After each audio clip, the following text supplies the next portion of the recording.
तो समझ गए कि नहीं?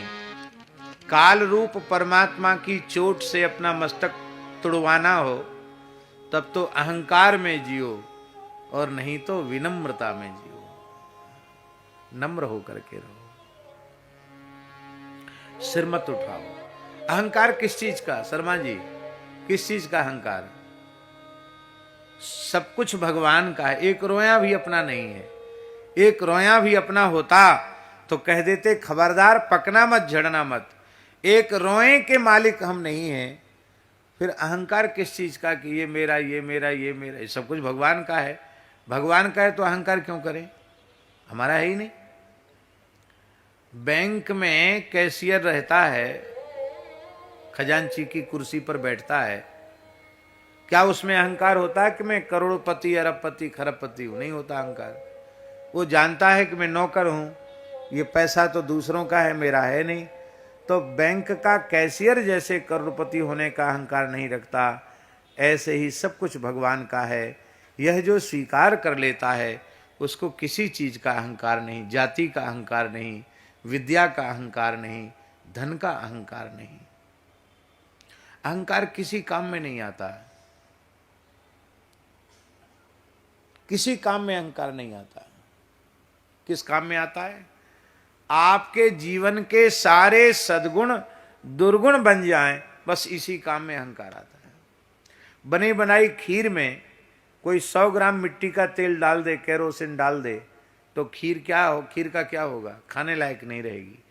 ऐसे ही चाहे जितनी बढ़िया सद्गुणों की खीर आपने बनाई हो, अहंकार का केरोसिन उसमें पड़ जाएगा तो वह गुण आपके लिए उपयोगी नहीं होगा, आपके परिवार के लिए उपयोग नहीं होगा, राष्ट्र और समाज के लिए उपयोगी नहीं होगा। अहम शून्य।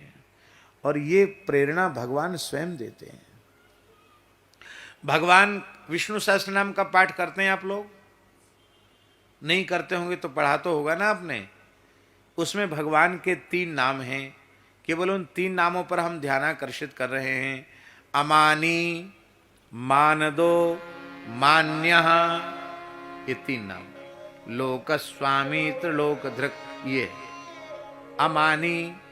भगवान अनंत कोटि ब्रह्मांड नायक हैं, षडैश्वर्य संपन्न हैं, फिर भी भगवान में अहंकार नहीं। अमानी, स्वयं मान नहीं चाहते। मानदा, सबको सम्मान देते हैं, इसीलिए मान्य। जो अमानी होगा और दूसरों को मान देगा वही समाज में मान्य होगा।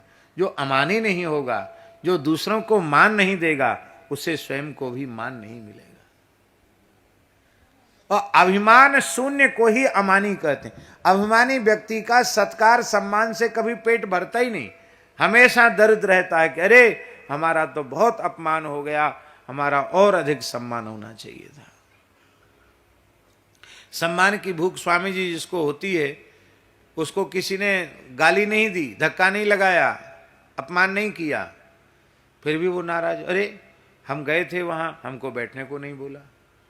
अरे बैठने को नहीं बोला, या छोटी कुर्सी थोड़ी साधारण मिल गई, अथवा नीचे ही बैठना पड़ा, तो भले आदमी विचार करो, हम इतने ऊपर बैठे हैं तो भी हमारा आधार पृथ्वी है। वो आप 3-4 फीट नीचे बैठे हैं तो भी आपका आधार पृथ्वी है। कुर्सी पर बैठने वालों का आधार भी पृथ्वी है, तो टिके सब धरती पर ही हैं। ये मूर्खता है कि कौन ऊपर बैठा कौन नीचे बैठा, ये व्यवस्था है। पर अपमान की क्रिया न होने पर भी अपमान की अनुभूति हो जाती है, जब व्यक्ति को सम्मान की भूख होती है। इसलिए भैया अहम शून्य हो जाओ, ये भगवान प्रेरणा दे रहे हैं। श्री सीताराम प्रतिदिन सत्संग एवं दर्शन के लिए श्री महाराज जी के ऑफिशियल चैनल को जरूर सब्सक्राइब करें।